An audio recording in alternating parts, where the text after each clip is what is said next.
Greetings, booktubers, and welcome back to Grammaticus Books. And today we are talking about Beowulf. Yes, we are talking about that Beowulf, the one from the epic poem that was written nearly 1,000 years ago, give or take a decade or two.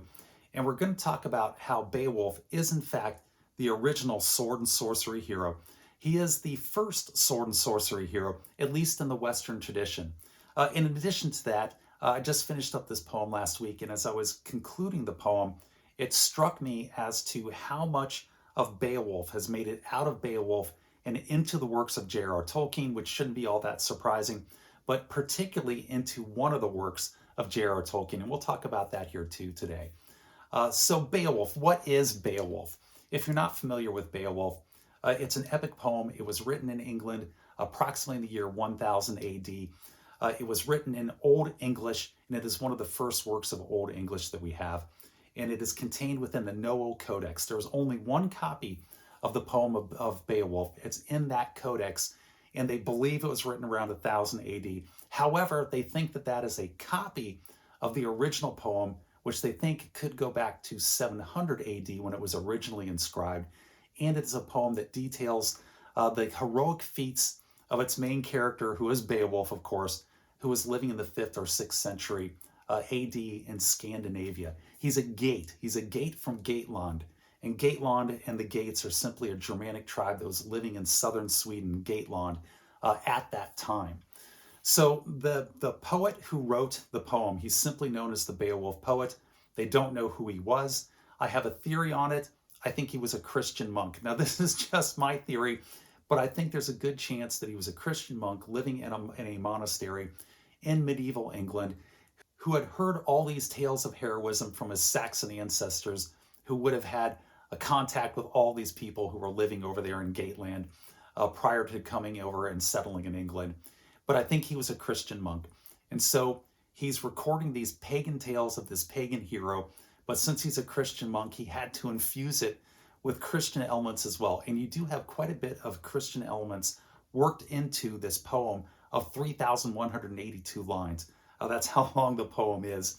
If you listen to it orally, it takes a little over 2 hours to listen to it or speak the poem out loud. And so he has worked in these Christian elements into what is originally a pagan tale, outlining the heroic deeds of Beowulf. And what are the heroic deeds of Beowulf as outlined in this poem? Well, it breaks down into 3 acts. And in the first act, King Hrothgar, he's a Dane living in Daneland. King Hrothgar has built this fantastic mead hall, the most fabulous mead hall in all of Scandinavia and Daneland, and it's called Heorot.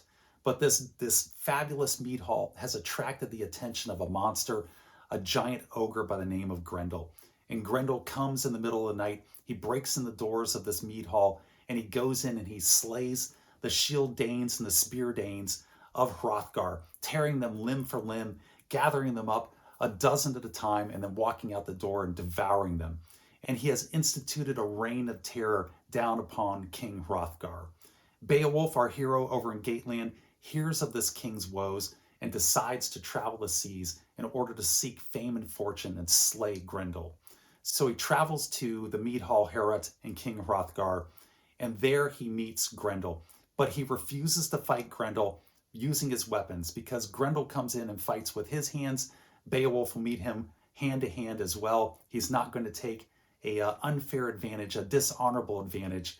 And in the middle of the night, Grendel breaks in, as he does on schedule, and Beowulf and Grendel have this epic battle. And in this battle, Beowulf reaches up, he grabs Grendel by the arm, and he tears his arm right out of the socket from the shoulder. And he has the bloody stump of Grendel's arm in his hand, and Grendel runs off into the night to die of his wounds. Beowulf then takes his bloody arm and he nails it over the entryway into Heorot, the great mead hall of King Hrothgar. And they think that the terror is over, but it isn't. Then you get Act 2. In Act 2, Grendel flees back to his mother in their underground lair, and he dies at his mother's feet. And then the mother of Grendel takes vengeance for her son's death, and she storms the mead hall at night. She kicks in the doors, and she continues the reign of terror, slaying all of Hrothgar's men and slaying even one of Beowulf's men. But Beowulf isn't there. Beowulf learns of this attack by Grendel's mother, And then he comes back to Heorot, and he comes back to King Hrothgar, and they track Grendel's mother to her lair. And Grendel's mother is living in a cavern. She's living in a cave in an underground lake. Underneath the lake is where her evil lair is. And Beowulf at this point swims down into the cave. He's given a sword by a Dane of Hrothgar's, who had tried to betray him, by the name of Unferth. Unferth gives him this mystical sword named Hrunting, and Beowulf takes the sword and he swims down to the bottom of the lake. And there he engages in a duel with Grendel's mother, who is even more fearsome than Grendel. And after a fierce contest in which Hrunting fails, he in fact does kill the mother of Grendel. And then he takes back Grendel's head and the hilt of Hrunting, because only the hilt is left. Because when he chops off Grendel's head, the blood of Grendel melts the blade, just dissolves it. So all he has left to bring back to Unferth of his magical blade, his heirloom that's been handed down from ages and ages, is the handle, and the rest of the blade is gone. And that's the end of Act II, which leads you into the third and final act of this epic poem of 3,182 lines, and that is Beowulf and the Dragon. Beowulf returns to Gaetland, and in Gaetland he is richly rewarded for his heroic deeds by the king of Gaetland, Hugelac. And Hugelac gives him lands and territory, and he makes Beowulf a king in his own right. And he's a king for years and years. But something happens. A burglar goes into a dragon's lair, and he steals a cup from the dragon's hoard and arouses the wrath of the dragon. And the dragon begins to terrorize the surrounding lands, and Beowulf has to go out and deal with the dragon in a final battle. And he rides out to do battle with the dragon. And in this battle with the dragon, he is slain, but he is slain in the act of killing the dragon. And all of his retainers who've come with him, they flee the fight. All the retainers flee except for a single faithful retainer, and his name is Wiglaf, son of Wælstan. And Wiglaf stays with his lord. He's faithful to his lord. And between the two of them, they manage to kill the fire-breathing dragon. But in the course of the fight, it slays Beowulf. And then you have a final speech between Beowulf and his faithful retainer, the one who stood with him during the fight with the dragon, Wiglaf. And that is the poem Beowulf. It's epic, it's fantastic, it's great. I just finished it last week, and I wanted to talk to you guys about it here today on the channel. And it struck me as I was reading it that Beowulf is in fact the first sword and sorcery hero in the Western tradition. He's the original sword and sorcery hero. But Grammaticus, I hear you saying, there are no wizards, there is no sorcery contained within the poem Beowulf. And that's true, but there are sorcerous elements. There are sorcerous elements contained within the poem, and there are supernatural and fantastical and mystical beings and magical beings that are contained within the poem. And I think all that taken together does amount to sword and sorcery. You literally have swords. You have magical, mystical swords that have been given names, that have personalities, that are described as being alive, much like the sword of Elric, Stormbringer, in those stories by Michael Moorcock talking about the Black Blade. It's very, very similar to that. In addition to that, you have monsters. You have these supernatural and mystical monsters. You have the ogre Grendel, who is terrorizing the hall, who can kill dozens of men, tearing them limb from limb.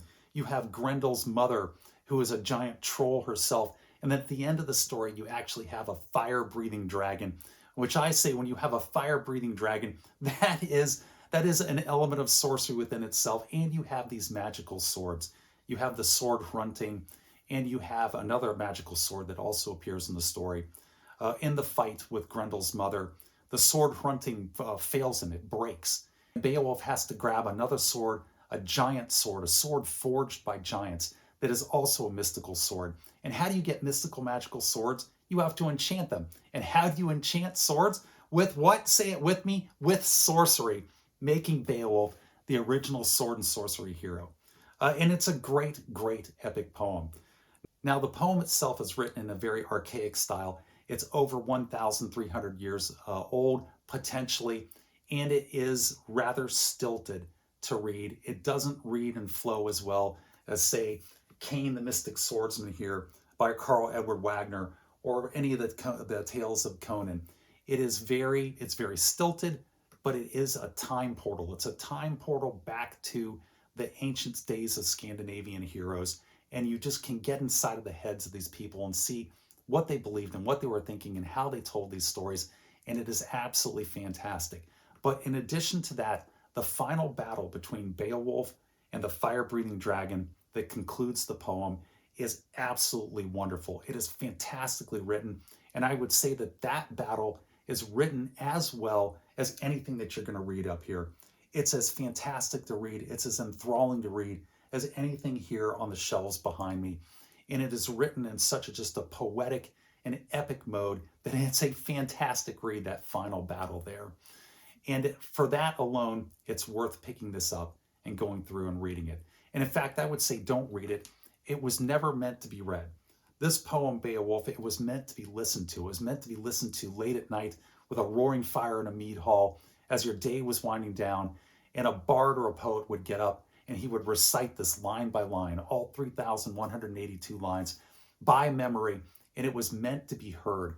And I would say that that is how you should digest it as well. It's how I digested it. Digest it audibly through an audiobook, and preferably through one that's been read by somebody who's doing it in a very dramatic manner. I listened to it through Naxos's unabridged version, which was read by Crawford Logan. He's quite good. I would recommend that version if you're looking for a good audio copy of Beowulf. That's a good one. So J.R.R. Tolkien, what did he take out of Beowulf and insert, and in which work did he insert it into? And the work that he inserted it into is The Hobbit. The end of The Hobbit corresponds very, very closely to the end of Beowulf, particularly in two accounts. The dragon in The Hobbit is stirred up when Bilbo goes in and he steals a golden cup out of the hoard, and the dragon Smaug recognizes it, becomes enraged, becomes furious, and flies out and then terrorizes Lake Town and the surrounding countryside. In Beowulf, the dragon becomes enraged, who isn't known as Smaug, but he's known as the Hoard Guardian and the Barrow Keeper. The Hoard Guard and the Barrow Keeper has a goblet stolen out of his hoard by a burglar in the middle of the night, exactly like the Hobbit. And then he notices that the cup is gone, becomes enraged, and starts to terrorize the countryside.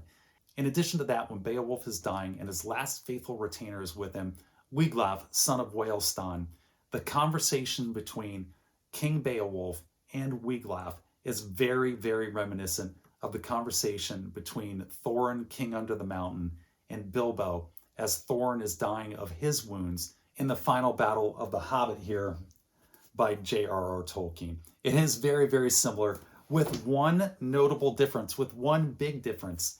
At the end of The Hobbit, J.R.R. Tolkien has Thorin, king under the mountain, renounce gold and say that people should follow the more earthly and much more sedately ways of hobbits, and people would be much happier.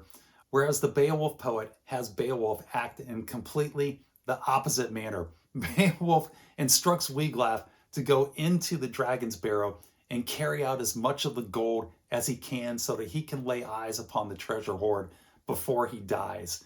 So you have sort of a complete opposite there. And I think that J.R.R. Tolkien obviously, he was a medieval scholar. He wrote a translation of Beowulf himself. He was intimately familiar with Beowulf and all of the medieval tales.